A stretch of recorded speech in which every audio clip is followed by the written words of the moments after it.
Hello, all you lovely YouTubers. It's been about 2 weeks, which feels forever in YouTube land. But finally, I am done with this quarter. I've got Christmas break, Thanksgiving break all going on in with New Year's, so not until the New Year's do I start next quarter, so I have a good time to make some awesome videos for you guys and catch up from all the delays of being in lovely school. I've definitely learned a lot this quarter, which is pretty awesome. And with that said, I am doing one of the final pieces here. This was for my intro to illustration class, and we had to design 4 to 5 characters. I ended up designing all 5 of these guys, and they were meant to be kind of an idea for a video game.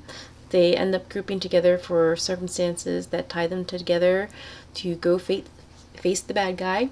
Yeah, I did. The first character I did was in this blue shading. I tend to do all blue because it helps me first find out where my light source is coming from, and then also I find when I do this, even if I use different colors with all the characters, the underlying shadow is all the same, so it helps them tie together. I noticed though I rely a little bit too much on it because I thought it really pushed my values, but apparently when I put the colors on top, a lot of that shading gets lost. So that's one thing I've learned, that just doing this first pass isn't enough to really push my values when it comes to my art.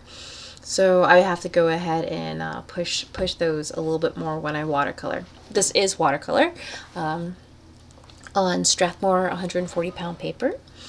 And I did the characters. It was a rhino. The middle character is a robot. The first character with the tall witch hat is like a lioness elf mix. And then the one after the robot is a bat girl. And then there is also just your Play-Doh human, because there's always a human in a group. If you guys want to see some of the background art to making these characters, because I just pretty much recorded the watercoloring of this and the process of me painting it. But if you want to see like the color studies that I did for these guys and the concept drawings and all that fun jazz, I'd be more than happy to make like a bonus video in the middle of the week throwing all that stuff together. Seeing that I didn't record painting them, but I do have like the studies of them, so I'm not sure if you're interested in seeing that. If you are, just let me know down below and I would be more than happy to make like an extra bonus video, because I'll just throw them all together and talk about the pieces and put them up. It shouldn't be too difficult. With that said, I had a lot of fun with my classes. I felt like I have really leveled up in my artwork. I have really like pushed myself and I've learned a lot of stuff, and I definitely see the payoff in my artwork, which is really awesome. There was a long time I went to school for 2 years, and then something happened and now I'm able to go back. And I noticed when I was not in school, in the in-between period, I wasn't really progressing in my art. I wasn't really, I was reading books, I was watching YouTube videos, I was, trying to paint every day and draw, but I really wasn't seeing a change as my work getting better. It was stagnant. So now that I've been in school for a couple of minutes, I have noticed my stuff just getting 1,000 times better. So for me personally, art school has been a huge difference and progress in my artwork, which makes me so happy. Yeah. With these paints, I'll go ahead and talk about this a little bit. I went ahead and used watercolors. It was mostly Sakura and some Jane Davenport watercolors. I watered them down, mixed them a little bit in the mixing bowl that you see up there to get the colors that I was looking for, and then to speed up the process, I used a heating tool. Yes, that's what it's called. It's not a blow dryer, even though I want to say blow dryer. It's a heating tool. So I used that to help me go ahead and finish. It was this one, and I was also working on another one that you'll see next week. I'm sorry if you guys hear the animals going crazy in the background. They are, my cat is playing chase with my dog. They're going nuts back there. So if you hear all that jingling and stuff, it's the dog chasing the cat, and she's pouncing on him and then running off. Or pouncing on her, I should say. They're both girls. But anyways, So yeah, I was late at night working on these guys, so I apologize if the lighting isn't the best and all that jazz. And yeah, so that's pretty much it. If you guys have any questions for me, go ahead and leave them down below. I'm more than happy to answer them as soon as I get a chance. And if you like these videos, go ahead and leave a like. It lets me know and helps me out also very, very, very much. And I always appreciate it so much. And yeah, if I think of anything else, I will pop in and jibber jabber for you guys. But I think everything else is pretty explanatory. It's the same technique I usually use. I am starting to feel like I need to up the game in painting. Apparently, a lot of my professors like my sketches and my initial idea work, but when it comes to the finished work, it somehow lies flat.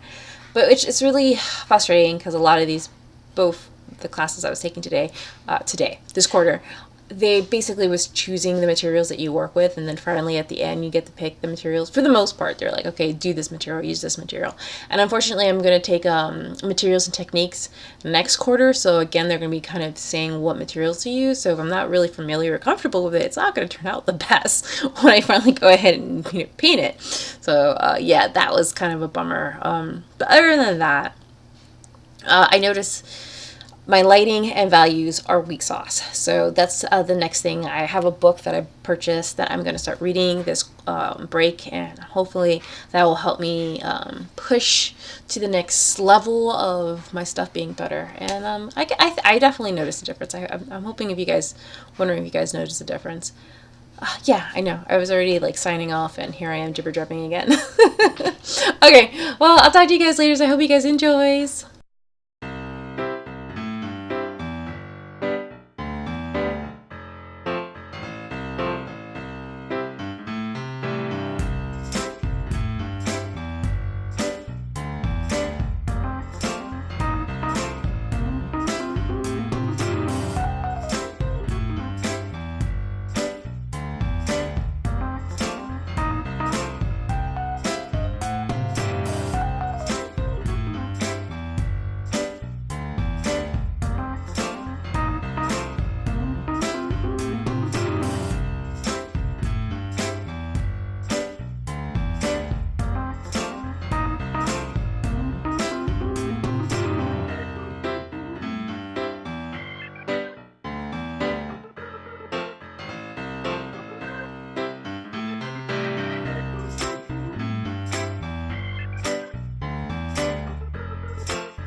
So I almost forgot that the outlining, I ended up using some Zig pens to do some of the outlining. You see me here, and that is, I believe, I don't think it's sepia. I think it's a brown color. It's. I didn't want to use black, but then I think it didn't feel like it was making it pop enough for my lighting and stuff, and I think that's also what made this a little flat, because I usually use watercolors. Oh, sorry, didn't mean to clack clack there. I usually use watercolors to outline my pieces, and so I think next time I'm just going to continue doing that. I did want to use some pen. I do use, and then here I used it's like a Pentel Pocket Brush pen, but it's a little bit fancier. The bristles are a little bit longer, so it lets you get thinner lines to thicker lines.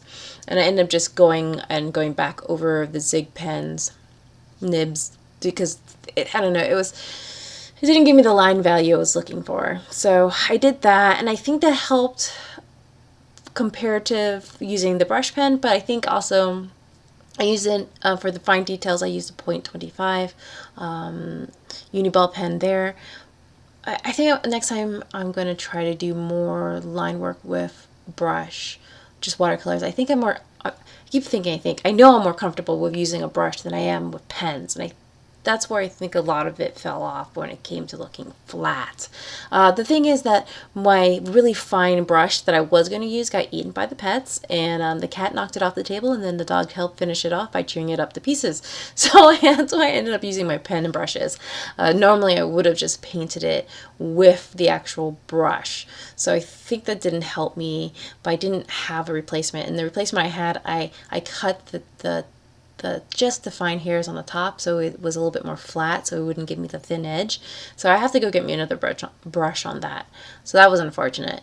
Yes, I always forgot about that. And then I did the wash behind it because I didn't want to screw up the lines, and the line work would have bleed with what I used as far as the Zig pens go. And I believe the .25 Uniball also bleeds. It's not waterproof. So I went ahead and did the wash behind it. When I showed it to the class, they actually said they liked it without the wash, so you're going to see it with and without. So with that said, thanks again, guys, for staying to the end.